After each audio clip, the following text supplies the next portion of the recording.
అంటే సినిమానే ఎందుకు అనుకున్నారు సార్? అంటే ఒక విషయాన్ని నిర్ద్వంద్వంగా ఖచ్చితంగా చెప్పగలము అనేది సినిమాలోనే సాధ్యమవుతుంది. ఈ అంకురం కథ ఎలా పుట్టింది? అప్పుడు సివిల్ లిబర్టీస్ మూమెంట్ బాగా తీవ్రంగా ఉండేది. ఇప్పటి మిస్సింగ్ మరణాల గురించి కానీ అండ్ అప్పుడున్న పరిస్థితుల మీద చాలా తీవ్రంగా ఒక ప్రభుత్వాన్ని ప్రశ్నించినట్టే ఆ సినిమా ఉంటుంది అనుకుంటున్నాను సార్. అంకురం ఆ టైంలో సినిమాకి ఎటువంటి ఆటంకాలు రాలేదా?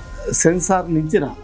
దాంట్లో ఏ విధమైన తీవ్రవాద భావాన్ని నేను సమర్థించాలి. మీరు ఉమెన్ని ప్రొజెక్ట్ చేసినటువంటి అది ఏదైతే ఉందో చాలా స్ట్రాంగ్గా ఉంటుంది. అంటే తమిళ మలయాళం సినిమాలతో పోలిస్తే తెలుగు ఇండస్ట్రీలో ఎందుకు లేదు అది? స్త్రీ అనే కాదు, ఏ విషయాన్ని స్పృశించినా లోపలికి వెళితే తప్పితే, ఆ విధమైన స్టడీ రీసెర్చ్ ఉంటే తప్పితే ఒక సబ్జెక్ట్కి న్యాయం చేయలేం. ఓంపురి గారిని అంటే ఈయన ఈ భావజాలం ఉంటుంది సార్, అంటే లెఫ్టిస్ట్ భావజాలం కావచ్చు, మావోయిస్ట్ భావజాలం, నక్సలైట్ భావజాలం. కానీ సినిమా మొత్తం ఆయనను ఒక ఉగ్రవాది అని సంబోధిస్తూ ఉంటారు sir.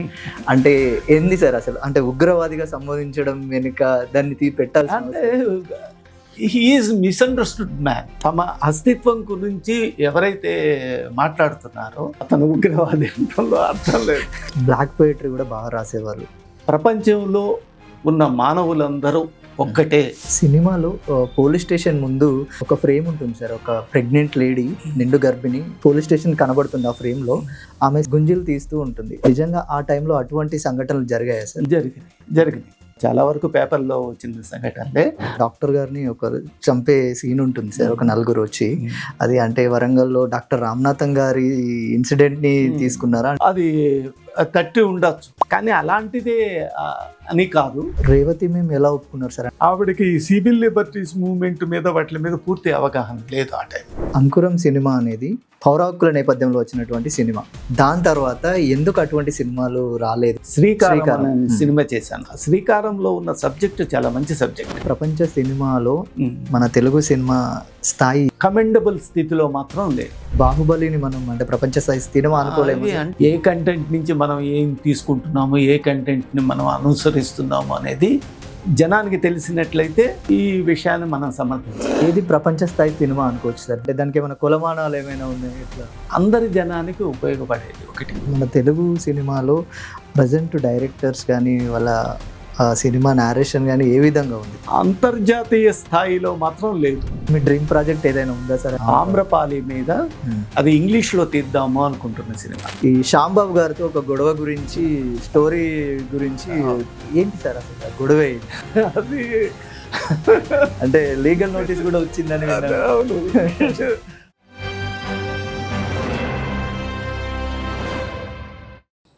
Hello, welcome to 3TV. Ankuram Telugu cinema చరిత్రలో సినిమా మాత్రమే కాదు, ఒక ప్రశ్న, ఒక ఉద్యమం, ఒక సామాజిక ప్రకటన. ఈ సినిమా ద్వారా మానవ హక్కులు, ప్రజాస్వామ్యం, వ్యవస్థపై ఒక చర్చకు దారితీసిన దర్శకుడు సి ఉమేశ్వరరావు గారు. సో ఆయన అనుభవాలు, సినిమా, నెక్స్ట్ సినిమా ఎలా ఉండబోతుంది, నెక్స్ట్ ఈ తెలుగు సినిమాపై ఆయన దృక్పథం అనే విషయాలను ఆయనతో మాట్లాడి తెలుసుకుందాం. Sir, welcome to 3TV sir. Sir, thank you మాకు ఇంటర్వ్యూ చేయడానికి టైం ఇచ్చినందుకు. And I'm very thankful to you for Ankuram cinema చాలా గొప్పగా తీశారు. అది కాలాతీతంగా ఇప్పటి పరిస్థితులకు కూడా అనుగుణంగా ఉంది ఆ సినిమా. సో మీ సినిమా జర్నీ ఎలా స్టార్ట్ అయింది సార్? సినిమా జర్నీ అంటే మొట్టమొదటి నుంచి నాకు లిటరేచర్ అంటే చాలా ఇష్టం. కథలు, కవిత్వం, నవలలు విపరీతంగా చదివేవాడిని. దాంతోపాటు ఇంగ్లీష్ నవలలు అవి కూడా చదివేవాడిని. కవిత్వం ఆ టైంలో రాసేవాడిని. నేను వీటిలన్నిటితో చూసేటప్పుడు విజయవాడ ఫిలిం సొసైటీ అనేది ఒకటి ఏర్పడింది. ఓకే. కొంతమంది యువకులు దాన్ని టేకప్ చేశారు. అది పెద్ద సక్సెస్ అయింది. ఓకే. అంటే అప్పుడు బాగా అంటే ఆనవాయితీగా వచ్చే సినిమాలు, ఏమాత్రమో ఆలోచింపనీయకుండా మామూలుగా ఒక ఉత్తేజాన్ని కలిగించి వదిలిపెట్టే సినిమాలు అలాంటివన్నీ వచ్చాయి. ముఖ్యంగా అప్పుడు ఉమెన్ ఆడియన్స్ ఎక్కువగా ఉండేవాళ్ళు కనుక ఉమెన్ని అడ్రస్ చేసే సినిమాలు వచ్చాయి. పోనీ ఉమెన్ని అడ్రస్ చేసే సినిమాలు ఉమెన్ సమస్యల్ని ఏమైనా అడ్రస్ చేసావా అంటే ఖచ్చితంగా అవి ఉండేవి కావు. వాళ్ళని అంతకుముందు ఏ విశ్వాసాలతో అయితే, ఏ పద్ధతుల వల్ల అయితే అణగబడి ఉన్నారో, లేకపోతే సామాజిక పరిమితులు వాళ్ళకు ఉండేవో, ఆ పరిమితుల్లోనే కొనసాగేట్లు ఆ సినిమాలు ఉండేవి. అంటే భ్రమాత్మకమైన పద్ధతిలో సినిమాలో స్త్రీని నిలబెట్టేవాళ్ళు. ఇలాంటి సినిమాలన్నీ చూసేప్పటికి కొద్దిగా చికాకు వేసింది. అప్పుడే చాలా పుస్తకాలు, ఆ పరిజ్ఞానము వాటిలో ఉండటం వల్ల ఇది కాదు, ఈ పద్ధతిలో సినిమా ఉండకూడదు అని అనుకున్నాను. ఆ టైంలో నేను సినిమా ఇండస్ట్రీకి వెళ్ళటం జరిగింది. ఎస్, విజయవాడ ఫిలిం సొసైటీ ఏంటి సార్ అసలు, దాంతో మీకున్న సంబంధం ఎట్లా? అసలు ఫిలిం సొసైటీ ఉద్యమం అనేది అవసరమైంది. ఎందువల్లంటే మెయిన్ స్ట్రీమ్ సినిమా అనేది జనాన్ని భ్రమంలో ఉంచుతుంది. కేవలం అంతకుముందు వచ్చిన సినిమాలు ఆ పంథాలని అనుసరించడం ద్వారానే వెళుతున్నాయి తప్పితే కొత్త పద్ధతులకు వెళ్ళటం లేదు. అసలు ప్రపంచం సినిమాలో మన సినిమాల స్థాయి ఎక్కడ ఉంది, లేకపోతే భారతదేశంలోనే తీసే సినిమాల్లో వాటి స్థాయికైనా మన సినిమాలు ఉన్నాయా లేదా, తెలుగు సినిమాలో ఈ విధమైన ఎడ్యుకేషన్ అనేది చాలా అవసరం అనేది కొంతమంది విజ్ఞులు భావించారు. అలా భావించిన వాళ్ళలో సచేత్ రాయ్ అలాంటి వాళ్ళందరూ. బెంగాల్ ప్రాతిపదికగా ఫిలిం సొసైటీ మూమెంట్ అనేది స్టార్ట్ అయింది. ఆ ఫిలిం సొసైటీ మూమెంట్ అనేది అన్ని చోట్లకి వచ్చింది. ఎక్కడైనా సరే మార్పు కావాలి, ఒక మంచి సినిమా కావాలి, ఒక మంచి సినిమా వైపు తెలుగు సినిమా ఎదగాలి అనుకున్న వాళ్ళు ఆ ఉద్యమాన్ని టేకప్ చేశారు. గ్రేట్. వాళ్ళు ఎంత బాగా చేసేవాళ్ళు అంటే, ఏ సినిమా అయినా అర్థం చేసుకోవాలి అంటే ఒక స్పానిష్ సినిమా చూడండి, లేకపోతే ఇంకొక హాలీవుడ్ సినిమా చూడనివ్వండి, మాస్కో ఫిల్మ్ చూడనివ్వండి, ఏ సినిమా అయినా అర్థం చేసుకోవటానికి ప్రపంచంలోని వాళ్ళ సోషియో ఎకనామిక్ కండిషన్స్ మనకు బాగా తెలియాలి. ఆ సోషియో ఎకనామిక్ కండిషన్స్ ద్వారానే వాళ్ళు వ్యవహరిస్తున్న తీరు అర్థమవుతుంది. మనకంటూ ఒక సంస్కృతి ఉంటుంది, అంటే ఆనవాయితీగా వచ్చే సంస్కృతి. అది మంచిది కావచ్చు, చెడ్డది కావచ్చు, దాని ద్వారానే మన ఎక్స్ప్రెషన్స్ ఉంటాయి. మన ఎక్స్ప్రెషన్స్ను ఇంకో వాళ్ళు అర్థం చేసుకోవాలి అంటే మన సంస్కృతి తెలియాలి వాళ్ళకి. Exactly sir. అలాంటివి స్ఫురింపచేసేట్లు వాళ్ళ రివ్యూస్ రాసేవాళ్ళు ఆ విధంగా వచ్చేవి. ఆ విధమైన దీంతో ఫిలిం సొసైటీ అనేది నన్ను ఆకర్షించింది. చాలా వరకు యూరోపియన్ ఫిలిం డైరెక్టర్స్ చాలామంది, గొడాడ్ దగ్గర నుంచే వాళ్ళందరూ నన్ను బాగా ఆకట్టుకున్నారు. సార్, ఒక చిత్ర మాలికన సార్, ఒక పత్రిక కూడా తీసుకొచ్చేవారు. అది ఎక్కువగా మన కాట్రగడ్డ నరసయ్య గారు అనే ఆయన దాని మీద చాలా విపరీతమైన ప్రేమ చూపించేవారు. ఓకే. అసలు ఆయన ఫిల్మ్కి సంబంధించిన ఎకనామిక్స్ రాసిన చాలామంది రాస్తుంటారు. ఎకనామిక్స్కి అసలు ఈ పద్ధతిలో వెళితే సినిమా హిట్ అవుతుంది, దానికి సంబంధించిన ఎకనామిక్స్ ఈ విధంగా ఉండాలి, ఈ విధంగా ఉండాలి అనే ఆర్టికల్స్ రాసిన ఆయన ఫస్ట్ ఆయనే, కాట్రగడ్డ నరసయ్య గారు. అంటే ఫిలిం ఇండస్ట్రీలో ఉన్న జర్నలిస్టులు కూడా చాలామంది ఫిలిం జర్నలిస్టులు కూడా అది రాయలా. అలా రాసినట్లు, అంటే ఫిల్మ్ జర్నలిజం అనేది చాలా నిష్పక్షపాతంగా చాలా గొప్పగా ఉన్నది. ఒక కొడవటిగంటి కుటుంబరావు గారు, ఆరుద్ర గారు అలాంటి వాళ్ళ దగ్గర నుంచి వచ్చిందే తప్పితే మిగతా వాళ్ళ దగ్గర నుంచి వచ్చింది చాలా చాలా తక్కువ. కొద్ది మంది ఉండొచ్చు, వాళ్ళ దగ్గర నుంచి వచ్చింది చాలా తక్కువ. అలాగే మీరు పుస్తకాలు చదవడంతో పాటు బ్లాక్ పోయట్రీ కూడా బాగా రాసేవాళ్ళు. బ్లాక్ ప్యాంథర్స్ గురించి ఒకటి ఏమిటి అంటే, ప్రపంచంలో ఉన్న మానవులందరూ ఒక్కటే, ఒకడు ఎక్కువ కాదు, ఒకడు తక్కువ కాదు. రంగు తేడాలతోనూ, జాతుల తేడాలతోనూ, పరిస్థితుల తేడాలతోనూ ఒకళ్ళ మీద ఒకళ్ళు స్వారీ చేయటం కరెక్ట్ కాదు. ఎక్స్ప్రెషన్ ప్రతి వ్యక్తి ఎక్స్ప్రెస్ చేస్తాడు. ఆ ఎక్స్ప్రెషన్ని మనం అర్థం చేసుకునే ఎక్స్ప్రెషన్ అనేది cinema any art form is an expression. ఆ ఎక్స్ప్రెషన్ అందరికీ చేరాలి, అందరూ ఒక్కటే అనే దీని మీద, అంటే ఆ విశ్వజనీయత ఒక విధంగా ప్రాతిపదికగా అప్పుడు మేము చదివిన పుస్తకాల్లో రవీంద్రనాథ్ ఠాగూర్ దగ్గర నుంచి wear the mind is without fear, ఆ పోయం వండర్ఫుల్ పోయం గీతాంజలి, అలాంటి పోయమ్స్ అవన్నీ అప్పుడు ఎవరు రాసిన తాలుస్థాయి కథలు రాసిన ఇంకొకటి రాసిన ఆ యూనివర్సల్ అవుట్లుక్ ఉండేది. ఇప్పుడు ఒకటి ఏంటంటే చరిత్ర రాసినా సరే ప్రజలకు అనుగుణంగా చరిత్ర రాయటం అనేది ఉండేది. ఇవాళ అలా కాకుండా అది కొంతమందికి చరిత్ర దగ్గరికి ఏదైనా సరే మేము లేకపోతే మా కులము లేకపోతే మా మతము లేకపోతే మా ప్రాంతము లేకపోతే ఇది మా జెండర్కి సంబంధించిందే అని సొంతం చేసుకోవటం ఉంది చూసారా, అది కరెక్ట్ కాదు. ఎనీ ఎక్స్ప్రెషన్ ఫ్రమ్ ఎనీవేర్, ఏ జెండర్కి సంబంధం లేకుండా, ప్రాంతానికి సంబంధం లేకుండా, కులాలకి మతాలకి వీటికి సంబంధం లేకుండా అందరికీ ఎక్స్ప్రెషన్ అనేది వెళ్ళాలి. అంటే ఈ ప్రపంచ మానవులందరూ ఒక్కటే అనే దృక్పథం ఎలా అలవడింది? పుస్తకాలు చదవటం ద్వారానే ఎక్కడ స్టార్ట్ అయింది అనేది నేను చెప్పలేను, కానీ చిన్న వయసు నుంచి పుస్తకాలు చదవటం వలన వాటి వల్ల జరిగింది. ప్రపంచంలో విజ్ఞత ఉన్న వాళ్ళు ఎవరైనా సరే వ్యక్తీకరించేది అక్కడ. ఒకటి ఏమిటంటే మనం ఆలోచించవలసింది ఏమిటంటే ప్రపంచంలో ఆఫ్రికాలో ఒక మారుమూల ప్రాంతంలో ఉన్న వాళ్ళు ఆకలితో అలమటిస్తున్నారు అంటే మన ఇంట్లో వాళ్ళు బాధపడుతున్నట్లే మనం ఫీల్ అవ్వాలి. అది కేవలం ఇంటిని ప్రపంచం నుంచి దూరం చేయటం అనేది కరెక్ట్ కాదు. మన అందరం దాని మీద ఇదవ్వాలి. అంటే ఈ అట్టడుగు వర్గాల గురించి రాస్తున్నారు, చదువుతున్నారు, అప్పటికే కొన్ని పుస్తకాలు కూడా రాసినట్టున్నారు. అట్లాగే మీరు ఒక సివిల్ సర్వెంట్ అవ్వాలి అనుకున్నారు, కానీ సైడ్ సినిమా ఎందుకు అనుకున్నారు సార్? అది ట్రై చేశాను, కొన్ని కారణాల వల్ల అవ్వలేదు, నా భావజాలం వల్ల కూడా అవ్వలేదు. దానివల్ల నేను ఫిల్మ్ ఇండస్ట్రీకి వెళ్ళవలసి వచ్చింది. అంటే సినిమానే ఎందుకు అనుకున్నారు సార్? ఒక విషయాన్ని నిర్ద్వంద్వంగా ఖచ్చితంగా చెప్పగలము అనేది సినిమాలోనే సాధ్యమవుతుంది. సినిమా అనేది చాలామందికి చేరుతుంది అన్న అభిప్రాయం నాకు అప్పుడు ఉంది.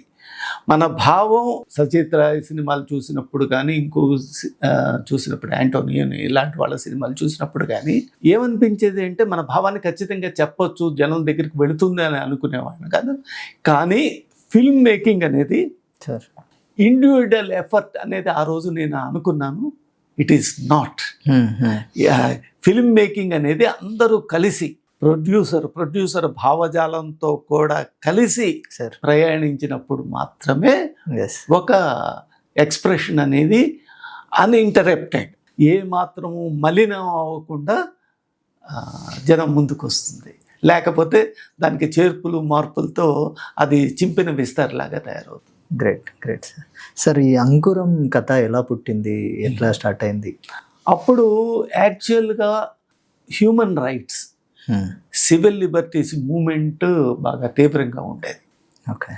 అంటే అప్పుడు ఈ ప్రభుత్వం అనేది ఒకవైపు ముగ్గిన ప్రభుత్వం, రిచ్ పీపుల్కి లేకపోతే ఆనవాయితీ సాంప్రదాయంగా వస్తున్న అధికారం వైపు ముగ్గుతుంది తప్పితే ఇది జనసామాన్యానికి దగ్గరగా వెళ్ళలేదు. ఈ సమాజాన్ని మార్చాలి అని కొంతమంది అనుకున్నారు. వాళ్ళు అనుకుని వాళ్ళు ఈ గవర్నమెంట్తో వాళ్ళతో యుద్ధం చేస్తున్నారు. యుద్ధం చేస్తున్నప్పుడు అంటే అది మంచిది చెడ్డది అని చెప్పడం కాదు, వాళ్ళు అనుసరించిన పద్ధతి, కానీ వాళ్ళ ఎక్స్ప్రెషన్ని మనం అర్థం చేసుకోవాలి. అది అర్థం చేసుకుని గవర్నమెంట్ కూడా దానికి అనుగుణంగా ఏం చేయాలి అనేది ఆలోచించాలి. కానీ అది మామూలుగా ఒక డిస్టర్బెన్స్గా గవర్నమెంట్ భావించటం, అది అంటే ఒక వారిలో విచక్షణ అనేది ఉండదు. ఒకళ్ళొకటి ఇప్పుడు మన కూడా నేను చెప్పడం జరిగింది, గవర్నమెంట్కి విమర్శ అవసరం. విమర్శ వల్ల తమ చేస్తున్నది కరెక్టా కాదా, మళ్ళీ ముందుకు వెళ్ళి మనం ఏం చేయగలము అనేది ఆలోచించడానికి ప్రజలు ఇచ్చిన మ్యాండేట్ని వాళ్ళు ఉపయోగించుకోవటానికి సరైన పద్ధతులు పెట్టడానికి వాళ్ళు చేయాలి. అంతే తప్పితే విమర్శించేదంతా వ్యతిరేకం, వాళ్ళని తిట్టడం ఇది అనేది న్యాయబద్ధం కాదు, సమర్థనీయం కాదు. Yes sir. అప్పటి మిస్సింగ్ మరణాల గురించి కానీ అండ్ అప్పుడున్న పరిస్థితుల మీద మీరు చాలా తీవ్రంగా ఒక ప్రభుత్వాన్ని ప్రశ్నించినట్టే ఆ సినిమా ఉంటుంది అనుకుంటున్నాను సార్, అంకురం. ఆ టైంలో సినిమాకి ఎటువంటి ఆటంకాలు రాలేదా, సెన్సార్ నుండి కానీ ప్రభుత్వం నుండి కానీ? సెన్సార్ నుంచి రాలా. సెన్సార్ ఇంకొక విషయం ఏమిటి అంటే దాంట్లో ఏ విధమైన తీవ్రవాద భావాన్ని నేను సమర్థించాలి. ఒకటేమిటి అంటే ఒక డిస్టర్బ్డ్ పరిస్థితి ఉంది.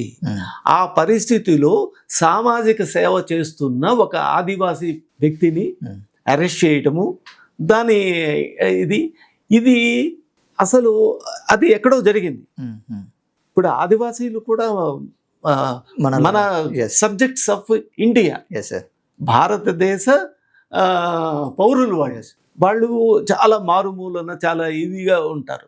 ఇవాళ ఇక్కడ అన్యాయం జరుగుతుంటేనే మనం పట్టించుకుని దాని మీద ఫైట్ చేస్తే న్యాయం జరగటం ఎంతవరకు అనేది ఒక పెద్ద క్వశ్చన్ మార్క్. అక్కడ వాళ్ళని పట్టించుకునే వాళ్ళు, వాళ్ళని ఇది చేసేవాళ్ళు, అది అలాంటి ప్రయత్నించే వ్యక్తిని ఇతను కూడా మాతో ఫైట్ చేస్తున్న వ్యక్తుల్లో ఒకడు అని చేసి అతన్ని ఇబ్బంది పెట్టడం అది అనేది, అంటే ఇక్కడ మనం గుర్తించవలసింది ఉంది. ఒకసారి సివిల్ లిబర్టీస్ని హరించిన వ్యక్తి వాడి సివిల్ లిబర్టీస్ కూడా హరింపబడతాడు.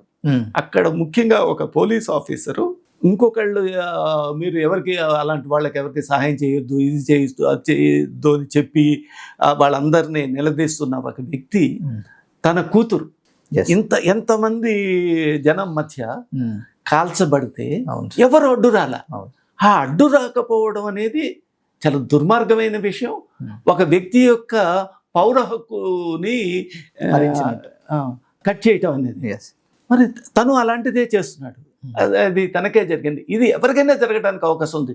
జీవితంలో ఏ టైంలో అయినా జరగటానికి అవకాశం ఉంది. కనుక ఒకటేంటంటే పక్క జీవిని నా వాడు అని కొనే మనస్తత్వం అందరిలో ఉండాలి. ఇంకొకటి బాధని వాళ్ళు కూడా గుర్తించినప్పుడు మాత్రమే ఒక మంచి సమాజం, ఒక న్యాయమైన సమాజం ఏర్పడటానికి అవకాశాలు.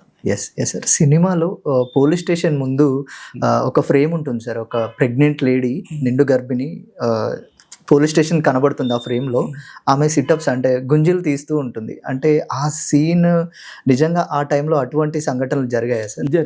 జరిగినాయి. ఒక చెంచు అనేది శీతలం కమ్మి చనిపోవటం ఇవన్నీ పేపర్లో వచ్చిన సంఘటనలే. చాలా వరకు పేపర్లో వచ్చిన సంఘటనలే. అంటే దీనికి గల కారణం కూడా ప్రెషర్స్. ఎవరైతే చేస్తున్నారో, దుర్మార్గంగా వ్యవహరిస్తున్నారో వాళ్ళ మీద ఉండే ప్రెషర్స్, ఇలాంటివన్నీ ఉన్నాయి. వీటిలన్నిటినీ మనం అర్థం చేసుకోవాలి. అర్థం చేసుకున్నప్పుడు మాత్రమే. తర్వాత ఇంకోటి ఏమిటంటే, నేను అప్పటికి ఈ తార్కుండే ఇలాంటి వాళ్ళు చేసే రిపోర్ట్స్ అవన్నీ చదివేవాడిని. అవన్నీ చాలా బాగుండేవి. చాలా పాల్కీవాలా, నూరాని ఇలాంటి వాళ్ళందరూ అసలు మంచి పౌర వ్యవస్థ ఎలా ఉండాలి ఏమిటి అనేది ఆ విషయానికైతే సాంస్కృతిక పరంగా బ్రహ్మాండమైన లిటరేచర్ని కమ్యూనిస్టు పార్టీలు తీసుకొచ్చారు. వాళ్ళు బాహటంగా విషయాన్ని చెప్పేవాళ్ళు. Yes sir. సినిమాలో డాక్టర్ గారిని ఒక చంపే సీన్ ఉంటుంది సార్. ఒక నలుగురు వచ్చి, అది అంటే వరంగల్లో డాక్టర్ రామ్నాథన్ గారి ఇన్సిడెంట్ని తీసుకున్నారా అండ్ యాదగిరి గారు ఉండే ఎస్ఐ వాళ్ళ ఇన్సిడెంట్ని ఏమైనా ఇన్స్పిరేషన్గా తీసుకున్నారా? ఎట్లా అది తట్టి ఉండొచ్చు, కానీ అలాంటిదే అని కాదు. అలాంటిది తట్టి ఉండొచ్చు, అదే పరిస్థితులు కాదు. అది ఒక ఎలిమెంట్గా యూజ్ చేసుకోవడం జరిగింది. దాని moreover I read the report of Tarkunde for that. అదే అయ్యి ఉండొచ్చు నా మనసులో నేను ఫ్రేమ్ చేసుకునేప్పుడు అదే అయ్యి. Yes sir. సార్ అట్లాగే ఓంపురి గారిని, అంటే ఈయన ఈ భావజాలం ఉంటుంది సార్. అంటే లెఫ్టిస్ట్ భావజాలం కావచ్చు, మావోయిస్ట్ భావజాలం, నక్సలైట్ భావజాలం. కానీ సినిమా మొత్తం ఆయనను ఒక ఉగ్రవాది అని సంబోధిస్తూ ఉంటుంది సార్. అంటే ఏంది సార్ అసలు, అంటే ఉగ్రవాదిగా సంబోధించడం వెనుక దాన్ని పెట్టాల్సి అంటే హీ ఈజ్ మిస్అండర్స్టూడ్ మ్యాన్. సమాజం యొక్క శ్రేయస్సు కోసం, వాళ్ళకి హక్కుల కోసం రిప్రజెంట్ చేస్తూ ఉంటే, హక్కుల కోసం రిప్రజెంట్ చేసి వెళ్ళి ఒక తాలూకా దగ్గరికి కానీ ఇంకొక ఎవరి దగ్గరికి కానీ వెళ్ళి, ఏంటంటే మాకు మంచినీళ్ళు లేవు, అది లేవు, ఇది లేవు, కెరోసిన్కి అలాంటికి ఇబ్బంది పడుతుంది, ఏమి మేము అడవిలో సంపాదించుకున్న వస్తువులకి ఎక్కడ ఇది లేదు, ఇలాంటివి ఏమైనా మాట్లాడుతున్నారు అనుకోండి, మీరు ఇది చేయవలసిన అవసరం ఉంది కనీసం అని మాట్లాడుతున్నాడు అనుకోండి, అతను వ్యతిరేక అనుకుంటే ఎలా? ఇప్పుడు తమ అస్తిత్వం గురించి ఎవరైతే మాట్లాడుతున్నారో దాన్ని మనం పరిగణలోకి తీసుకోవాల్సిన అవసరం ఉంది. దాన్ని అతను ఉగ్రవాది అనడంలో అర్థం లేదు. అసలు తర్వాత ఇంకొకటి ఏమిటి అంటే, ఇక్కడ హక్కులు అనేవి ఒక స్ట్రేట్ ఆఫ్ ద సొసైటీకే హక్కులు ఉంటాయి. అంటే పై లేయర్లో ఉన్న వాళ్ళకే హక్కులు ఉంటాయి. అసలు ఏమాత్రం తమ తాను రిప్రజెంట్ చేసుకోవటానికి అవకాశం లేని వాళ్ళ దగ్గర హక్కులు లేకపోవడం అనేది మన రాజ్యాంగ పరంగాని మన ప్రభుత్వాల తప్పిదంగా కానీ చెప్పాలి. ఎస్ ఓంపూర్ గారిని ఆ క్యారెక్టర్కి ఎలా ఒప్పించారు సార్? అంటే నాకు ఒక విలక్షణమైన వ్యక్తి కావాలి, కరెక్ట్గా ఇది కావాలి. అప్పటికి నేను అతని సినిమాలు చూశాను, ఆక్రోష్ అలాంటి సినిమాలు చూసినప్పుడు ఇతను కరెక్ట్ అని అనుకున్నాను. నేను ఈ సినిమా చేసే ముందు నేను ఈయన దగ్గరికి వెళ్ళాను, ఎవరో గోవింద నిల్హాని దగ్గరికి వెళ్ళాను సార్. ఆ గోవింద నిల్హాని గారికి ఆ సినాప్సిస్, నేను ఇప్పటి నుంచి ఆ సినాప్సిస్ అని మొత్తం చెప్తూ ఉంటాను. చాలామంది మిత్రులతో కూడా కథ చెప్పేవాడిని. చెప్పాను ఆయనకి.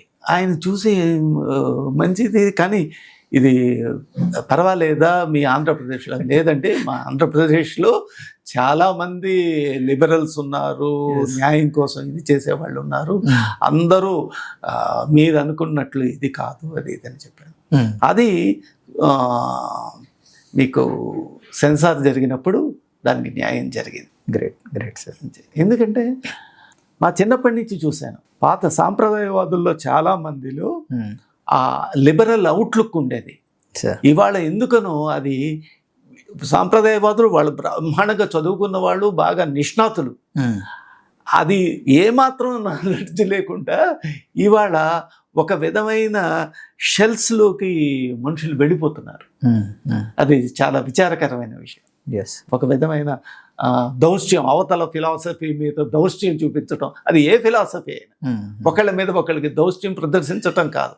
Everything can be solved by discussions. వాళ్ళందరూ కూర్చుని డిస్కస్ చేసి నువ్వు ఇలా అంటున్నావు ఏమిటి, దానికి రుజువులు ఏమిటి, నేను ఇలా అంటున్నాను దానికి ఏమిటి రుజువులు, ఏం జరుగుతుంది, ఇలాగా నిరంతరమైన డిస్కషన్స్లో మాత్రమే ఒక బ్రహ్మాండమైన సమాజం వస్తుంది.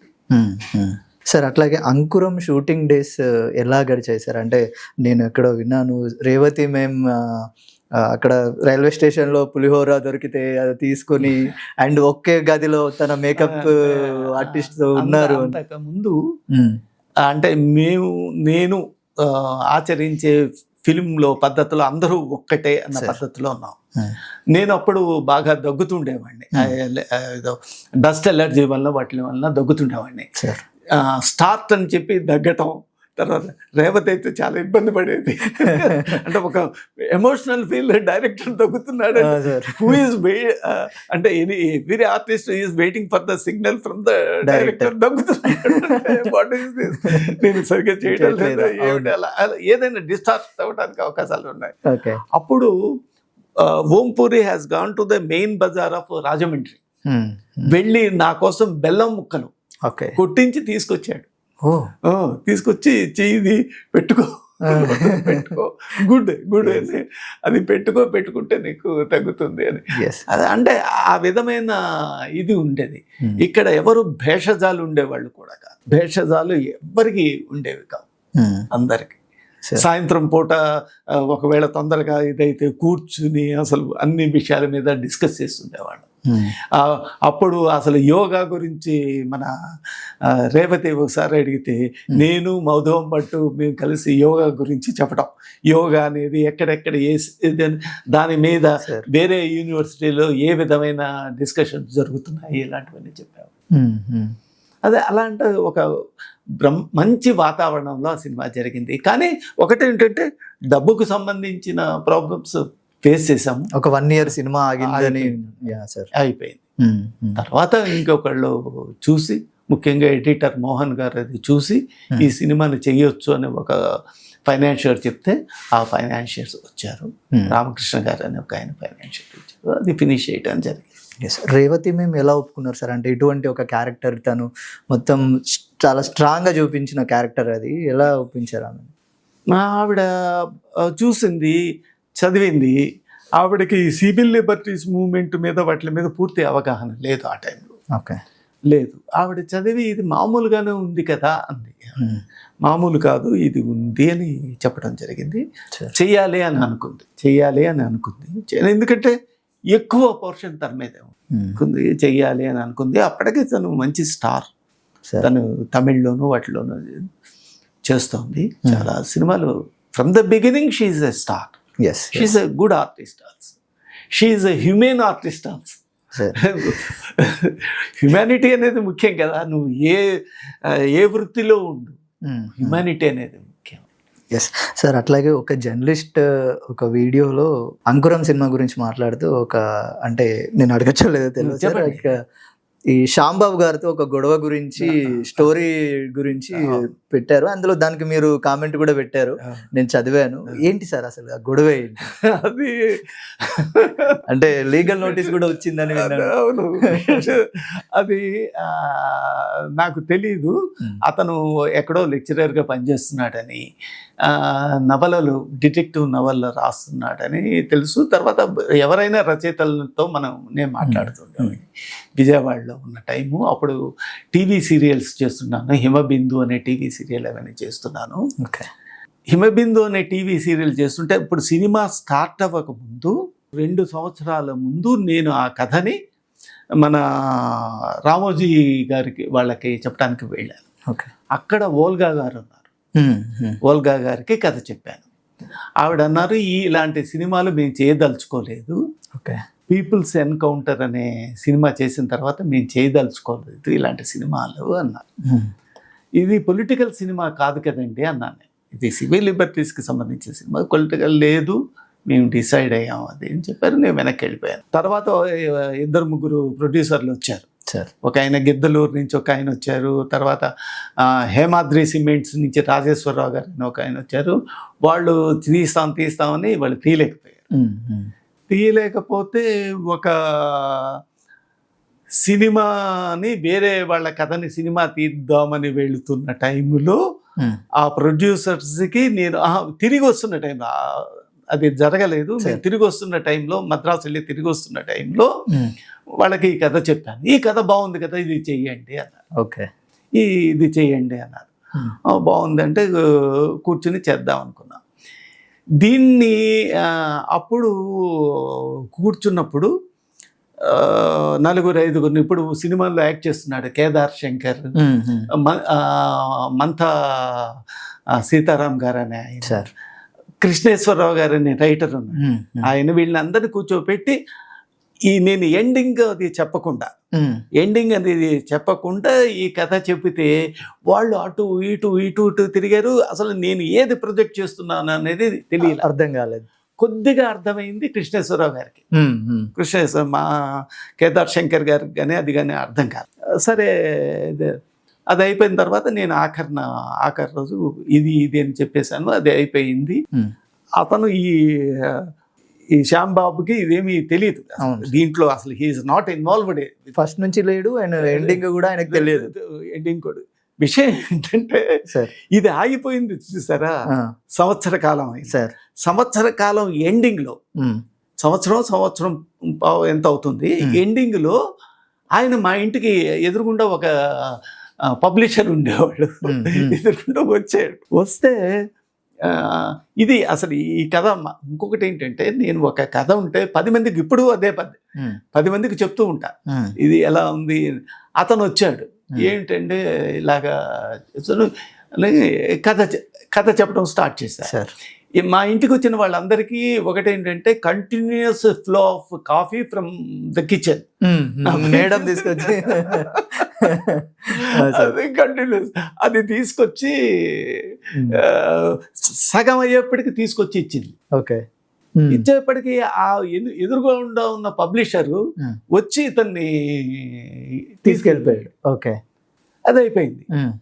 అది అయిన ఒక 10 రోజులకు 8 రోజులకు మేము షూటింగ్కి వెళ్ళాం. అంటే మేడం తీసుకొచ్చిన కాపీ ఇక్కడ కాపాడింది అనుకోవచ్చు. అతను వచ్చి ఆ ఎదురుగుండా ఉన్న పబ్లిషర్ ఆయన కూడా తీసుకెళ్ళటం. తర్వాత నేను వెళ్ళాము, షూటింగ్ చేసుకున్నాము, అది ఫినిష్ చేసుకున్నాము. అంటే దాదాపు ఒక 2-3 నెలలు టైం ఉంటుంది. 3 నెలలు టైం ఎంత ఉంది అప్పుడు మేము, ఎందుకంటే ఫైనాన్స్ రావటము, షూటింగ్ చేసుకోవటం అదంతా టైం ఉంది. తిరిగి వచ్చాం.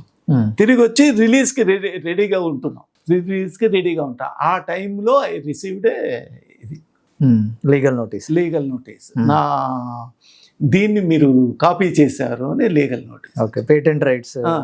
అంతకు ముందే ఈ కథాంశాన్ని గురించి కొద్దిగా పత్రికల్లో కూడా వచ్చింది. ఓకే, మీకు పాటల రికార్డింగ్ టైంలో ఈ ట్రైన్ అదంతా వేసింది అవన్నీ వచ్చినాయి సార్, అవన్నీ కథాంశం ఇలా ఉంటుంది అని. ఆ కథాంశం కూడా అతను కరెక్ట్గా చూసినట్టు లేడు. లేకపోతే కొద్దిగా సివిల్ లిబర్టీస్ ఆ విషయాలన్నీ తెలిసేవి చూడు. తర్వాత ఏం జరిగిందంటే ఇలా నోటీస్ వచ్చేప్పటికి నాకు ఆశ్చర్యం వేసింది. మా వాళ్ళందరికీ కోపం వచ్చేసింది. సుబ్బయ్య గారు అనే జర్నలిస్ట్, ఆంధ్రజ్యోతి, వీళ్ళందరూ నాకు చాలా సన్నిహితులు. వాళ్ళు రాజేశ్వరరావు అని ఆయన, వీళ్ళందరూ మంచి స్నేహితులు ఉండేవాళ్ళు. మన కేదార్ శంకర్ ఇప్పుడు సినిమాలో యాక్ట్ చేస్తున్నాడు ఆయన, మీరు అంటే క్యారెక్టర్ యాక్టర్గా చేస్తున్నారు ఆయన. మనం ఇప్పుడు కృష్ణేశ్వరరావు గారు, వాళ్ళందరికీ చాలా ఫీల్ అయ్యారు. ఫీల్ అయ్యి ఇదేంటి ఎవరు తీసుకొచ్చాడు ఏమిటి అంటే, అప్పుడు నేను దానికి సమాధానం రాయటం జరిగింది. ఓకే, అసలు ఇది ఏ విధంగా వెళ్ళింది, అంతకు ముందు ఈ లోపల అది 2 సంవత్సరాల కింద స్టార్ట్ అయింది అని ఉంది కదా, అప్పుడు రిలీజ్ అయిన పుస్తకం. ఆ డేట్ అంటే మేము క్లోజ్ చేయడానికి 3 నెలల ముందు రిలీజ్ అయిన పుస్తకం. ఆ మొట్టమొదటి ముద్రణ అనేది 5 పేజీ చించేసేసి 2వ ముద్రణ అని పెట్టాడు. పెట్టింది అది మళ్ళీ దీనికి పంపించడం జరిగింది. ఓకే, దేనికి? రివ్యూకి ఆంధ్రజ్యోతికి రివ్యూ, పబ్లిషర్స్ దగ్గరికి పబ్లిషర్ పంపించుంటాడు, లేకపోతే అతను పంపించాడు. స్నేహాలు ఉంటాయి కదా, రివ్యూకి పంపించాడు. రివ్యూకి పంపిస్తే అక్కడ ఏం జరిగింది, మేము సెకండ్ ఎడిషన్ ని రివ్యూ చేయము, ఇదేంటంటే సెకండ్ ఎడిషన్ పంపించారని వాళ్ళు. అది సెకండ్ ఎడిషన్ కదా, అది ఫస్ట్ ఎడిషన్ వాళ్ళు చెప్పారు. వాళ్ళు చెప్పగానే వాళ్ళు ఆంధ్రజ్యోతిలో ఉన్న సుబ్బయ్య గారు వాళ్ళందరూ నాకు ఫ్రెండ్స్ కదా, వాళ్ళు చెప్పారు ఈ విషయం. అది చెప్పక ముందే నేను ఈ మొత్తం లెటర్ రాసి ఎవరెవరికి ఆ కథ చెప్పాను, ఏ టైంలో చెప్పాను, ఇది అనేది పాత కథ దీని డిస్కషన్స్ ఇవన్నీ రాసి పంపించాను. ఇది నీ దగ్గర చేసినట్లయితే నీ మీద డ్యామేజెస్ కూడా తీసుకోవటం జరుగుతుంది, నువ్వు ఈ విధంగా ప్రచారం ఇది అని చాలా కఠినంగా ఇది చేయటం. తర్వాత అతను మాట్లాడలా. అది మాట్లాడలా. ఇది నన్ను ఇబ్బంది పెట్టాడు అనేది విజయవాడ పబ్లిషర్స్ నోటీస్ చేశారు. నోటీస్ చేసి అతన్ని 2 years ఎవరు పబ్లిష్ చేయడానికి, అతని పుస్తకాలను పబ్లిష్ చేయడానికి వీల్లేదన్నారు. అతను చాలా మంచివాడుగా కనిపించేవాడు, కానీ అంతకు ముందు కూడా ఒక విమెన్ రైటర్ది ఎవరిదో కాపీ కొట్టి తన ఆ విధంగానే చేశాడు అనేది అప్పుడు వెలుగులోకి వచ్చింది. నాకు ఆ పేరు అది గుర్తులేదు. అంటే చాలా మంది కొద్దిమంది అంటే అంకురం ఇంత గొప్ప సినిమాకి ఒక విమర్శ ఉంది అంటే దానికి సమాధానం చెప్పాల్సిన బాధ్యత కూడా ఉంటుంది సార్. అంటే విమర్శ లక్కీగా ఏమిటి అంటే, నేను అందరు ప్రొడ్యూసర్ల దగ్గరికి వెళ్ళడం, ఓల్గా లాంటి వాళ్ళకి చెప్పడం, ఇవన్నీ చెప్పడం అనేది మనకి అవన్నీ ఉపయోగపడి సార్. ఇక్కడ ఇంకోటి ఏంటంటే, నాతో పాటు పనిచేసిన వాళ్ళు ఉన్నారు కదా, వాళ్ళందరూ చెప్తారు కదా. తర్వాత టైం ఎలిమెంట్, ఆ సినిమాని తయారు చేయడానికి ఇమ్మీడియట్ గా తయారైంది కాదు, టైం పట్టడం ఒకటి. అంతకుముందు 2-3 సంవత్సరాల ముందే అది ఆ కథను పట్టుకుని తిరగటం అనేది ఇలాంటివన్నీ ఉన్నాయి.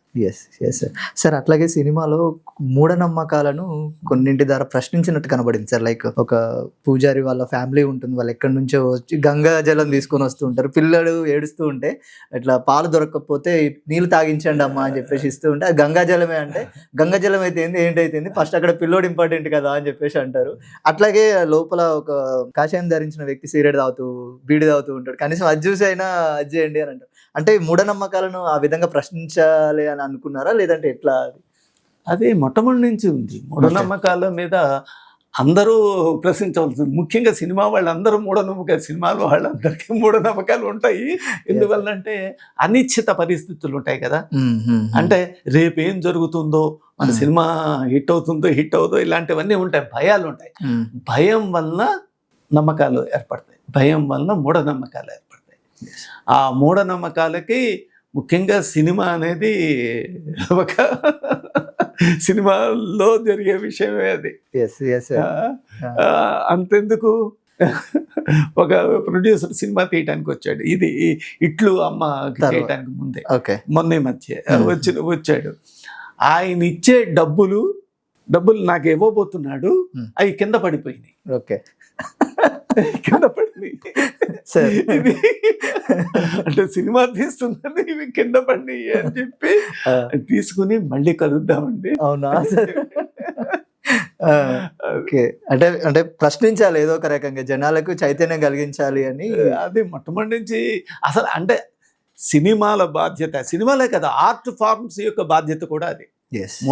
జనాన్ని మూఢనమ్మకాల నుంచి దూరం చేయాలి, ఒక సైంటిఫిక్ అవుట్లుక్ అనేది వాళ్ళకి క్రియేట్ చేయాలి, అంటే కార్యకారణ సహిత జ్ఞానాన్ని వాళ్ళకి ఇవ్వాలి. Great sir, thank you sir. And sir అట్లాగే అంకురం సినిమా అనేది నక్సలైట్ ఉద్యమం నేపథ్యంలో వచ్చినటువంటి సినిమా. ఈ మధ్య కగర్ వల్ల నక్సలైట్ ఉద్యమం చాలా వరకు అంటే ఒక రకంగా జీరోకి వచ్చినట్టయితే కనిపిస్తూ ఉంది. దాని మీద మీ ఒపీనియన్ ఏమైనా చెప్పగలుగుతారా సార్?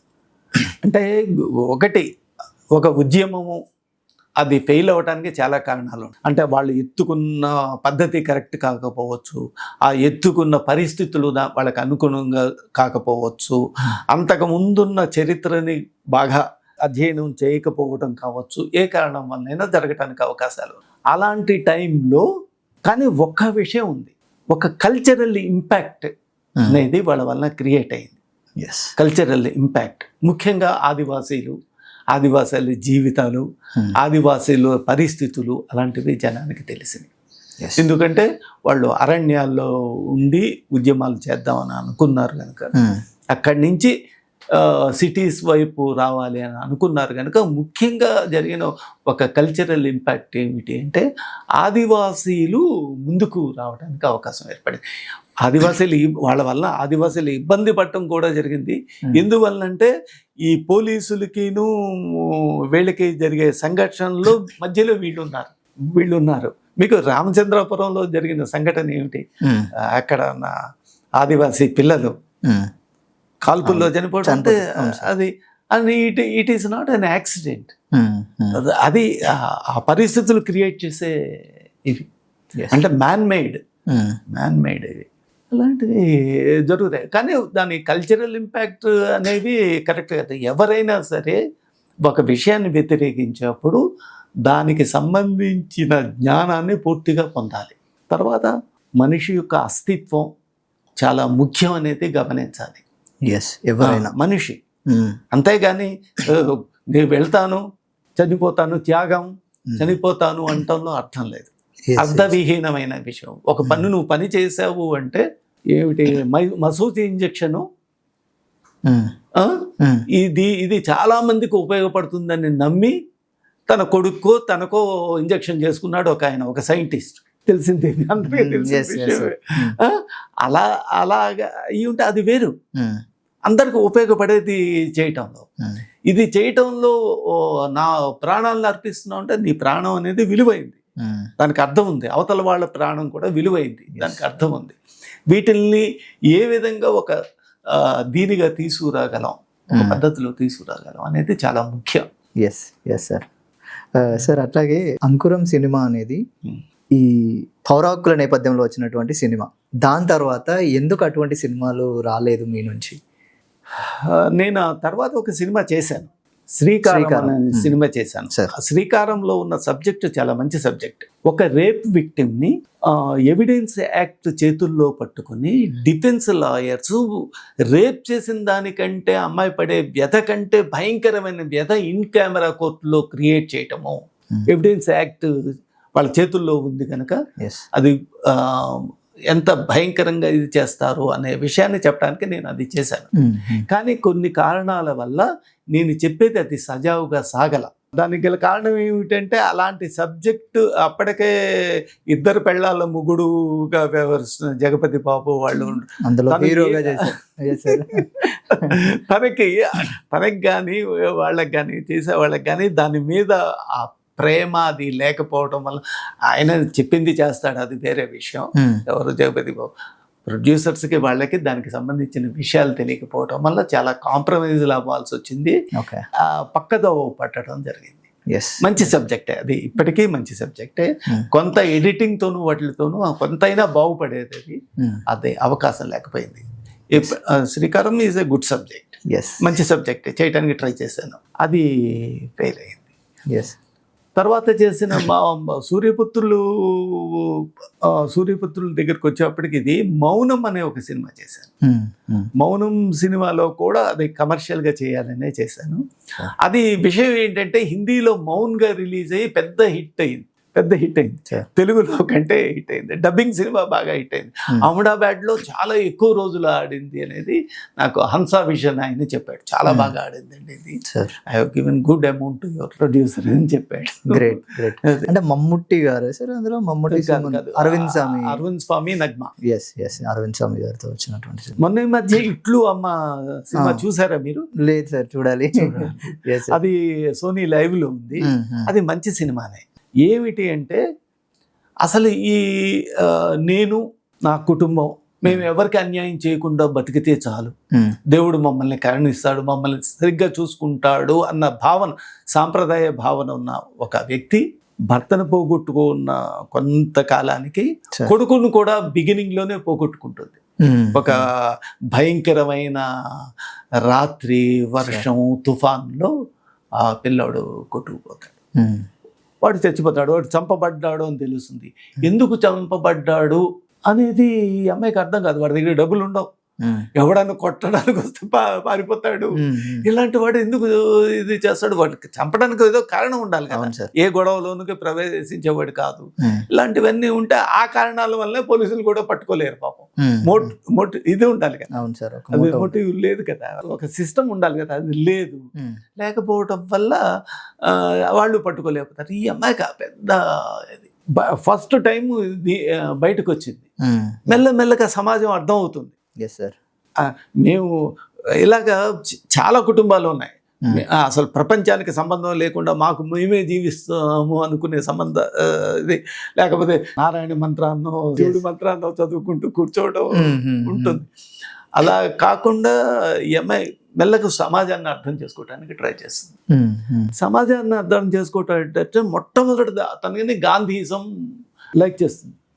గాంధీయిజం లైక్ చేసిన తర్వాత గాంధీయిజంతో అసలు ఏదైనా సరే నువ్వు అనుకుని అసలు ఎవరి మనస్తత్వాలనైనా మార్చొచ్చు ఇలాంటి నమ్మకంతో అసలు లెటర్స్ రాయటం స్టార్ట్ చేస్తుంది. అసలు నువ్వు ఎందుకు చంపావో తెలియకపోవడం వల్ల నేను పట్టుకోలేకుంటున్నారు, అసలు నువ్వు నా కొడుకుని ఎందుకు చంపావో చెప్పు, అది చాలు, నాకు ఇంకేమీ చెప్పక్కర్లేదు అని ఇలాగ లెటర్స్ రాస్తుంది. ఆ లెటర్స్ పెద్ద సంక్షోభానికి టీవీలోను అన్నిట్లోనూ అదే వస్తూ ఉంటుంది, ఒక పెద్ద ఇదవుతుంది. తర్వాత ఆవిడకి అనిపించిన తర్వాత టీవీలు అవి ఇవి చూస్తున్న టైంలో అసలు స్త్రీలందరూ ప్రపంచంలో బాధపడేది స్త్రీలే కదా. భర్త చనిపోయినా, కొడుకు చనిపోయినా, తండ్రి చనిపోయినా ఎక్కువ ప్రపంచం యొక్క మనుగడ వ్యవస్థలో స్త్రీ యొక్క పాత్ర ఎక్కువ. అసలు స్త్రీలందరూ కలిసి ఏకమైనట్లయితే ప్రపంచ స్త్రీలందరూ ఈ యుద్ధాలు అలాంటివి జరగవు కదా. ఎక్కడో ఇరాక్ యుద్ధం జరుగుతుంది, ఇంకోటి యుద్ధం జరుగుతుంది, ఇవన్నీ చూసిన అమ్మాయి ఇలాంటిది వీటి నుంచి అని ఒక రొమాంటిక్ అభిప్రాయానికి వెళ్తుంది. రొమాంటిక్ అభిప్రాయం అంటే ఒక దగ్గర నుంచి ఇంకో దగ్గర మార్పు, అక్కడి నుంచి ఇంకొక మార్పుకి వెళ్తుంది. అసలు అస్తిత్వ సమస్య, ఎవరైతే బాధపడుతున్నారో వాళ్ళ యొక్క భావ ప్రకటన ద్వారా, వాళ్ళకి సంబంధించిన భావ ప్రకటన ఎక్కడికక్కడ చెప్తే దానికి సంబంధించిన విషయాలు అన్నీ పూర్తిగా బయటకు తెలుస్తాయి, ఇది తెలుస్తుంది, దాని మీద వెళుతుంది.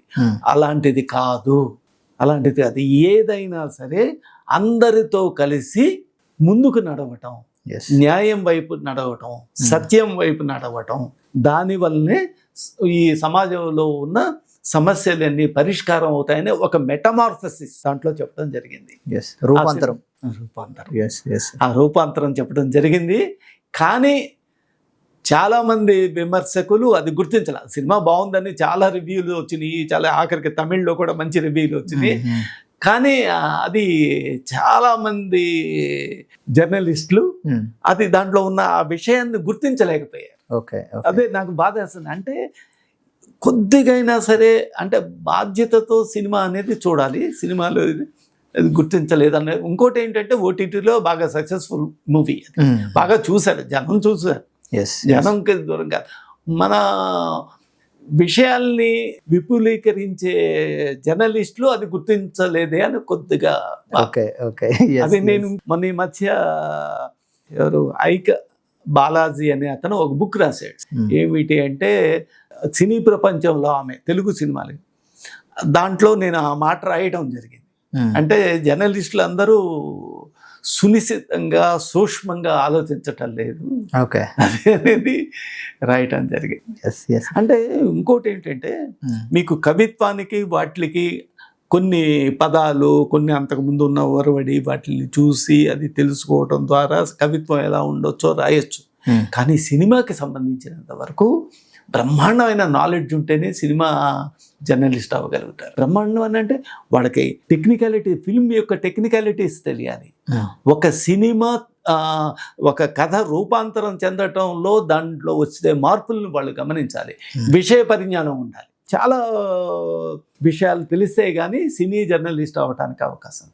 అది ఎవరైనా అలా వంటి వాళ్ళు రావాలి. వాళ్ళు ఫిల్మ్ అప్రిషియేషన్లు అవన్నీ అటెండ్ అవ్వాలి. వాళ్ళకి తెలియాలి ఫిల్మ్ టెక్నిక్స్, ఫిల్మ్ యొక్క వస్తువు విషయము, వస్తువు రూపాంతరాలు అవన్నీ తెలియాలి. తెలిసినప్పుడు మాత్రమే మంచి జర్నలిస్ట్ అవుతారు.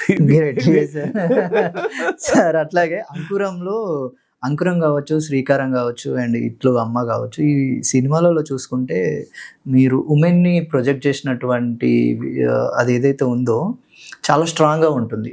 కానీ మన తెలుగు ఇండస్ట్రీలో ఆల్మోస్ట్ కనబడదు సార్. అంటే ఆ ప్రెజెన్స్ అనేది కనబడదు. అంటే తమిళ, మలయాళం సినిమాలతో పోలిస్తే ఎందుకు అనుకోవచ్చు మనం తెలుగు ఇండస్ట్రీలో ఎందుకు లేదు? అది ఒక విషయం. ఏదైనా సరే స్త్రీ అనే కాదు, ఏ విషయాన్ని స్పృశించినా సరే దాని పూర్తిలోకి లోపలికి వెళితే తప్పితే, ఆ విధమైన స్టడీ రీసెర్చ్ ఉంటే తప్పితే ఒక సబ్జెక్ట్కి న్యాయం చేయలేం. ఏ సబ్జెక్ట్కి ఇది చేయాలి అన్నా సరే దాని లోపలికి వెళ్ళాలి. అది వెళ్ళకపోవడం అనేది ఒకటి తెలుగు ఇండస్ట్రీలో, కానీ మిగతా ఇండస్ట్రీలో కూడా అలా జరుగుతానికి అవకాశాలు ఉన్నాయి. రెండో విషయం ఏమిటంటే ఆ రూపాంతరాల్లోకి వెళ్ళకపోవటమే కాదు, అంతకుముందు సక్సెస్ అయిన సినిమాల్లోని ఎలిమెంట్ని అది పనికొస్తుందో లేదో ఏదో అది తీసుకొచ్చి పెట్టి ఆ సక్సెస్ఫుల్ ఎలిమెంట్ కనుక దీంట్లో పెడుతున్నాం అని అనుకుని ముందుకు వెళ్ళటంలో కానీ, మిగతా సినిమాల్లో సక్సెస్ఫుల్ ఎలిమెంటు ఇది పెట్టేద్దాం దీంట్లో అని వెళ్ళటం కానీ, వీటి వల్ల చాలా ప్రమాదాలు జరుగుతున్నాయి. ఇంకా చాలా లోపాలు ఉంటాయి. వాటి వల్ల ముఖ్యంగా స్టడీ లేకపోవడం. ఇంకా తమ ఏ సబ్జెక్ట్ అయితే చెప్తున్నారో ఆ సబ్జెక్ట్ మీద పూర్తి స్టడీ చేయకపోవటం ఒకటి. రెండవది ఏమిటి అంటే సరైన సామాజిక అవగాహన లేకపోవడం. రైటర్స్, డైరెక్టర్స్ ఎవరైనా, ప్రయోక్తలు, ఆ ప్రయోక్తలకు ఎవరికైనా సరైన అవగాహన లేకపోవడం. ఆ అవగాహన ఉన్నట్లయితే ఏదైనా సరే ఎనీ రైటర్, అసలు ఎనీ ఆర్ట్కి సంబంధించిన వాళ్ళు ఎవరైనా సరే they should have well informed outlook. వాళ్ళ యొక్క దృక్పథంలో ఒక బ్రహ్మాండమైన విషయ పరిజ్ఞానం ఉండాలి. వెల్ ఇన్ఫార్మ్డ్, ఒక విషయానికి పూర్తిగా తెలుసుకుంటారు. ఇంపర్సనల్ అవుట్లుక్, నేను సో అండ్ సో ప్రదేశం నుంచి వచ్చాను కనుక ఆ ప్రదేశమే గొప్పది అని అనుకోవటం, లేకపోతే ఆ భాషే గొప్పది అని అనుకోవటం, లేకపోతే మా భాషని మించింది లేదు అనుకోవటం. Impersonal outlook. ముందు నీకు వాటి నుంచి దూరంగా జరగాలి. ఇంపర్సనల్ అవుట్లుక్ మొత్తం సొసైటీకి సంబంధించిన విషయానికి నువ్వు వెళ్ళగలగాలి.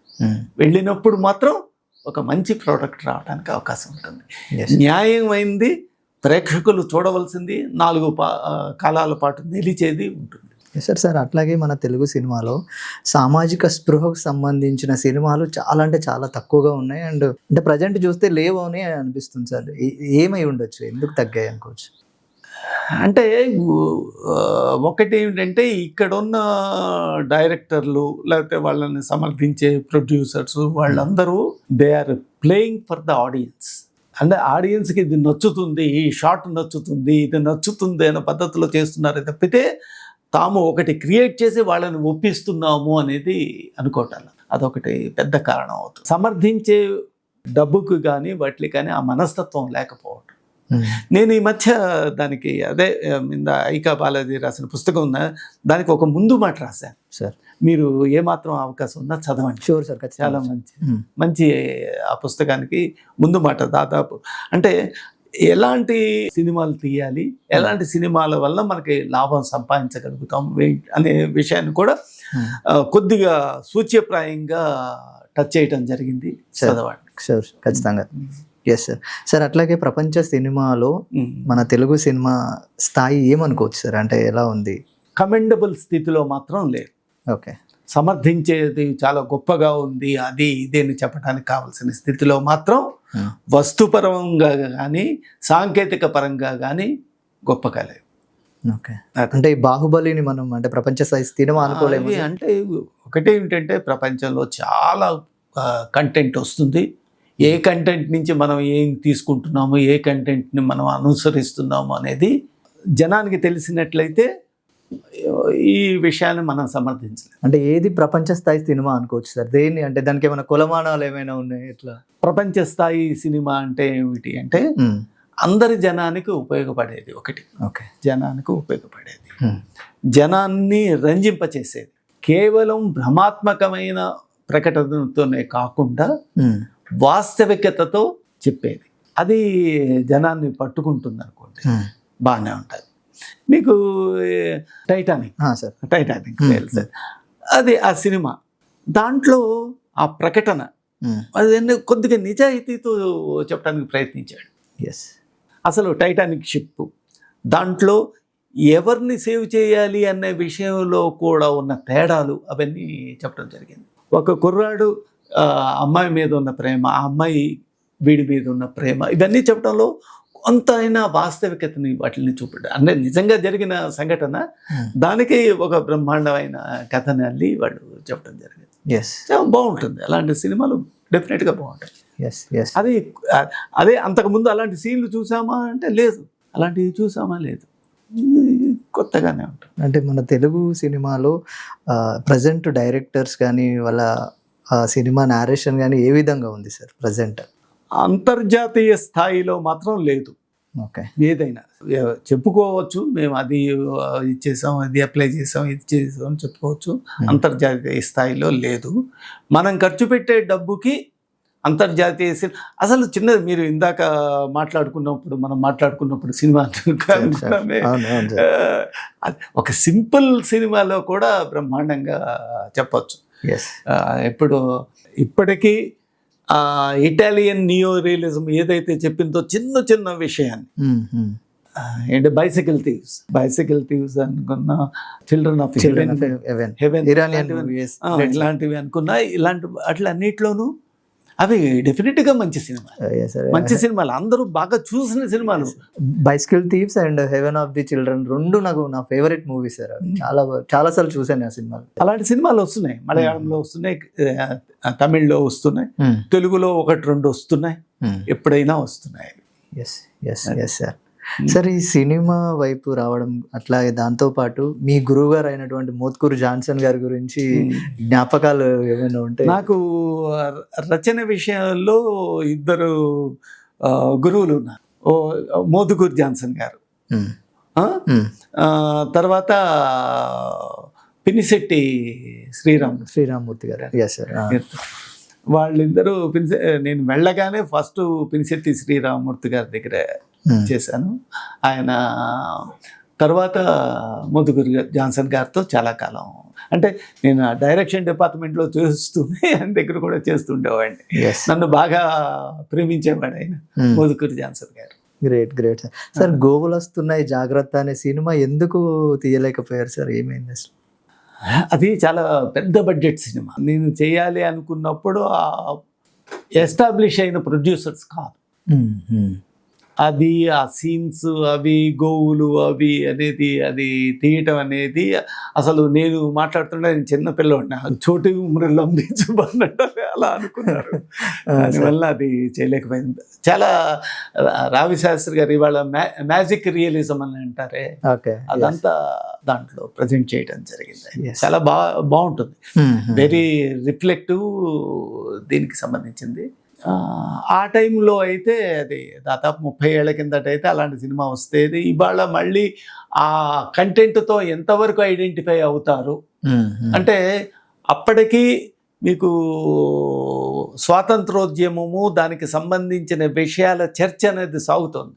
ఇప్పుడు లేదుగా, అసలు స్వాతంత్రోద్యమం గురించే మర్చిపోయారు ఇవాళ జనం అంతా.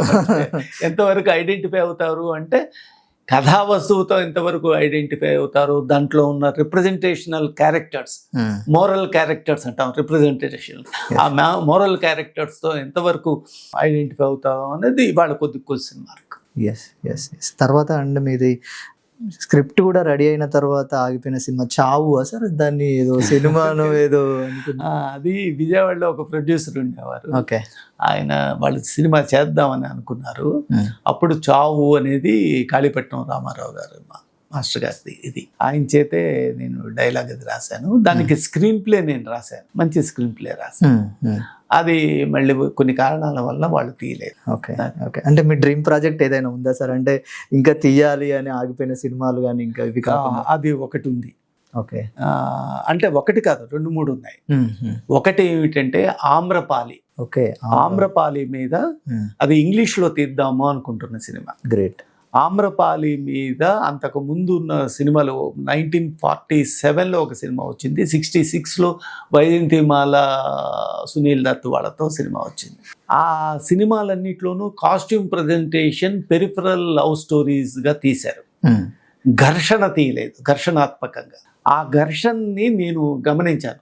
600 BCకి వెళ్ళి అప్పుడున్న సోషియో ఎకనామిక్ కండిషన్స్ అవన్నీ చేయటం వల్ల, స్టడీ చేయటం వల్ల, కొంత రీసెర్చ్ చేయటం వల్ల నేను అది తీయాలి అని అనుకుంటున్నాను. దాన్ని ఒకవేళ తీయటానికి అవకాశం లేకపోతే నావెల్గా అన్న రాయాలి అని నావెల్గా స్టార్ట్ చేశారు. ఇంగ్లీష్లో నావెల్ తీసుకురావాలి. అంటే ఇంగ్లీష్లో సినిమా తీయాలి అనేది మీ డ్రీమ్ ప్రాజెక్ట్ ఇప్పుడు ఆమ్రపాలి. సార్ అలాంటిదే ఇంకొకటి కూడా ఉంది. ఇంకోటి అంటే ఒకటి నా దగ్గర డ్రీమ్గా ఉండేది. చెప్పండి సార్. మీకు JFK అనే సినిమా తీశారు. JFK బ్రహ్మాండంగా ఆడింది. JFKలో కోర్టు సీన్స్ ఉంటాయి. అసలు అమెరికా రాజ్యాంగం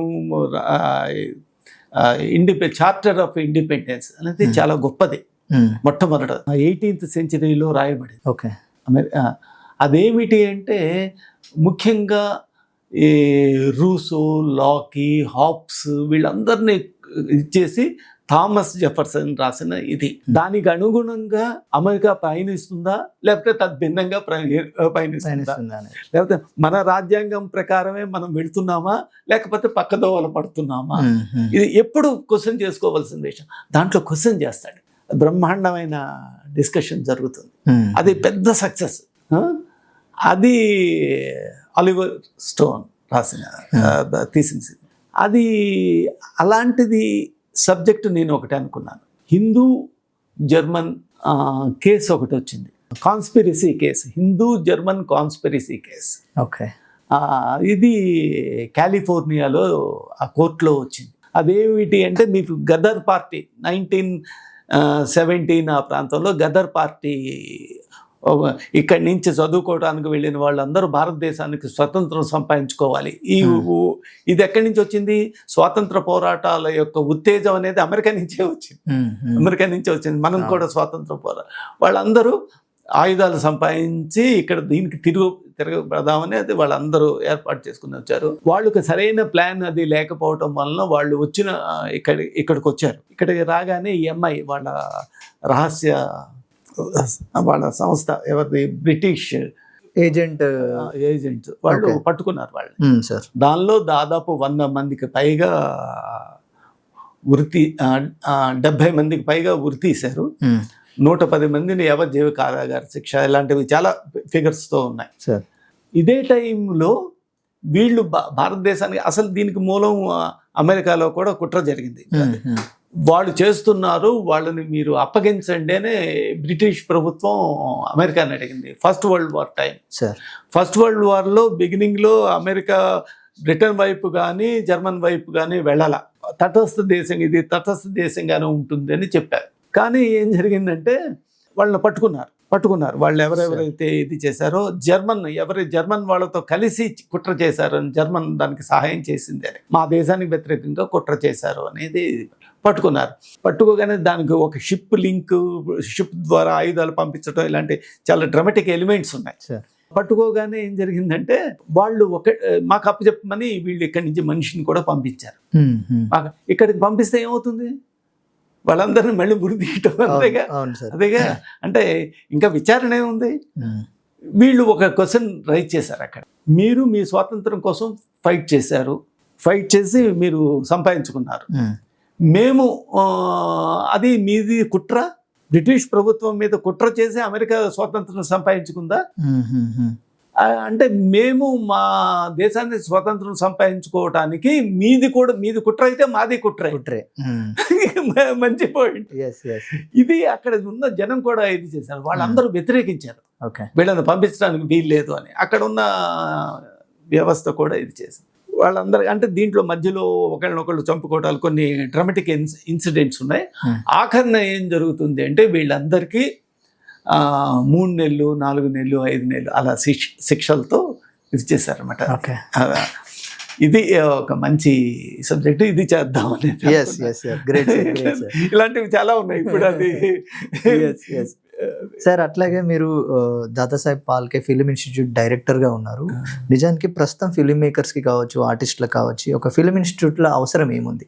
ఫిలిం ఇన్స్టిట్యూట్లో తెలుసుకోవాల్సింది ఏమిటంటే, ముఖ్యంగా డైరెక్షన్ వాళ్ళకి సంబంధించినంత వరకు అసలు మనం ఏం కథ చెప్పాలి, ఏ కథతో మనం ఐడెంటిఫై అయ్యాం, దాంట్లో ఏ విషయాలు ఉన్నాయి, ఆ విషయాలు మనం చెబుతుంటే వింటారా లేదా, ఇది ఈ విషయాన్ని చెప్పడానికి ఏ పద్ధతులతో మనం చెప్పచ్చు, ఎంత ఎఫెక్టివ్గా చెప్పచ్చు, ఇవన్నీ తెలియవలసిన అవసరం ఉంది.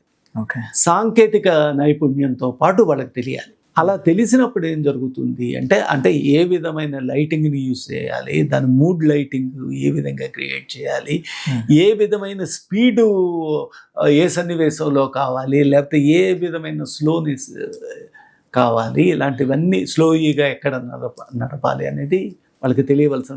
ఇదంతా స్టడీ చేయాలి అంటే ప్రపంచంలో ఉన్న గొప్ప సినిమాలన్నీ చూడాలి. ఏ టైంలో వాళ్ళు చేశారు, ఏ టైంలో, దానికంటే ముందు ఉండాలి. నిన్న సినిమా ఇవాళ సినిమా కాదు, ఇవాళ సినిమా రేపు సినిమా కాకూడదు. మనం ఎదగాలి, నిన్నటికంటే మనం ఇవాళ బాగా ఎదగాలి, ఇవాళ నుంచి రేపు ఎదుగుతాం. అది ఆ పద్ధతిలో ఉన్నప్పుడు మాత్రమే మనం మంచి సినిమాలు తీయగలం.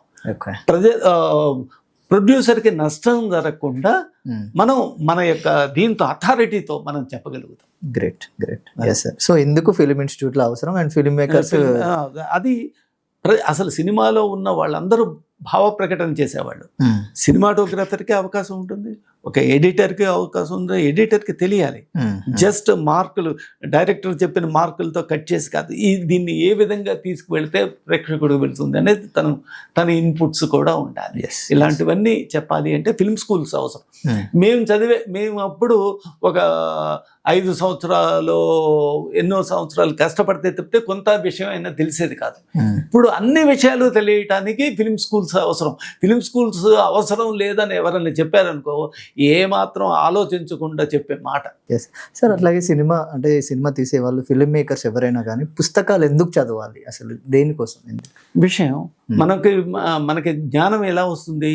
పుస్తకాలు చదవటం ద్వారా, వినటం ద్వారా, ఎవరితో అయినా చర్చించటం ద్వారా, లేకపోతే మన అనుభవంలో జరిగే విషయాలు చూడటం ద్వారా, వీటి వల్ల తెలుస్తుంది. కనుక పుస్తకాలు అనేవి ఒక్కొక్క పుస్తకం రాశాడు అంటే తన అనుభవాన్ని జీవిత అనుభవాన్ని పెట్టి కదా రాస్తాడు.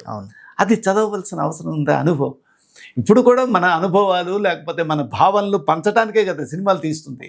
ఒక బొమ్మ వేసినా సరే మన భావాన్ని చెప్పడానికే కదా బొమ్మ వేస్తుంది. ఏదైనా ఆర్ట్ ఫార్మ్ అదే కదా. Great. Yes yes sir. Sir అట్లాగే ఖచ్చితంగా సినిమా తీసేవాళ్ళు ఖచ్చితంగా చదవాల్సిన పుస్తకాలు ఏమైనా సజెస్ట్ చేస్తారా సార్?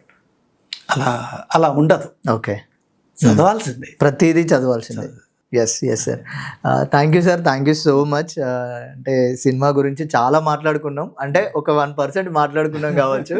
అండ్ మీ అనుభవాలు కావచ్చు, మీ సినిమా జ్ఞాపకాలు కావచ్చు, అండ్ ముఖ్యంగా అంకురం సినిమా గురించి అది ఇప్పటికి కూడా మమ్మల్ని వెంటాడుతుంది. ప్రస్తుత సమాజంలో అది ఇంప్లిమెంట్ అయ్యి రన్ అవుతుంది. అంటే ఇప్పుడు సిజేపి ప్రొటెస్ట్ కూడా నడుస్తుంది. అండ్ దాని మీద మీ ఒపీనియన్ చెప్పలేదు సార్, సిజేపి ప్రొటెస్ట్ మీద. అది ఆ ప్రొటెస్ట్ని మన్నించవలసిన విషయం ప్రభుత్వానికి ఉంది, ఆ బాధ్యత ఉంది. ఆ బాధ్యతని ఎందుకు నిర్వర్తించటం లేదో, దాని వెనకాల ఉన్న పొలిటికల్ డ్రామాటిక్ ఎలిమెంట్ ఏముందనేది నాకు తెలియదు. కానీ అది పట్టించుకోవాల్సిన విషయం. అది అంటే ఒక నిరసనని మనం పట్టించుకోవాలిగా. ఆ నిరసన అనేది ఏంటి, మనం ఒకవేళ తప్పు చేసినట్లయితే, తప్పు జరిగినట్లయితే అది మార్చుకోవటానికి. నిరసన అనేది మన వ్యతిరేక విషయం కదా. మనం మొట్టమొదట మాట్లాడుకున్నాం ఇదే విషయం గురించి. ఒకటి ఏంటంటే నిరసన లేకపోతే వ్యతిరేకత అనేది పాలించే వాళ్ళకి తెలియాలి. అలా తెలియకపోవటం, దానికి తద్భిన్నంగా వ్యవహరించడం అనేది డెమోక్రటిక్ లక్షణం కాదు. ఇది ఇప్పుడు నడుస్తున్న ఈ గవర్నమెంట్గా కాదు, ఏ గవర్నమెంట్కి అది మంచి లక్షణం కాదు. వ్యతిరేకతగా భావించటం, ఒక విమర్శని లేకపోతే ఒక ప్రొటెస్ట్ని మా ప్రభుత్వానికి వ్యతిరేకతగా అనుకుని భావించడం అనేది కరెక్ట్ కాదు. అది మన్నించవలసిన అవసరం ఉంది. ఇవాళ యూత్లోకి అది వెళ్ళింది. వాళ్ళు చెప్పే విషయాన్ని పట్టించుకోండి. మీరు దానికి సంబంధించిన సవరణ చేసి యూ కాల్ దెమ్, ఇలా చేశాం కదా, దీని మీద మీ డిస్కషన్ ఏమిటని డిస్కషన్కి పిలవండి వాళ్ళని. Yes sir, thank you sir, thank you so much. So ఇది యాక్చువల్గా అంకురం ఇప్పటికీ మనల్ని ట్రిగ్గర్ చేస్తూనే ఉంటుంది. మీరు ఒక్కసారి అంకురం సినిమా చూసి ప్రస్తుత పరిస్థితులను ఒకసారి బేరీజ్ వేసుకోండి. ఖచ్చితంగా అప్పటి సినిమా 1992లో వచ్చినటువంటి అంకురం ఇప్పటి పరిస్థితులకు ఖచ్చితంగా సింక్ అవుతుంది. సార్ థ్యాంక్ యూ సార్, మాకు ఒక అంకురం లాంటి గొప్ప సినిమానిచ్చి మమ్మల్ని ఆలోచింపజేస్తూ మాకు ఒక దారి వేసినందుకు థ్యాంక్ యూ సో మచ్. మీరు ఇలాగే అలాంటి సినిమాలు మళ్ళీ తీయాలని, ప్రస్తుత పరిస్థితులకు తగ్గట్టు కూడా ఒక సినిమా తీసి మమ్మల్ని అందరిని ఇన్స్పైర్ చేస్తూ ఉండాలని కోరుకుంటూ thank you so much sir. Thank you.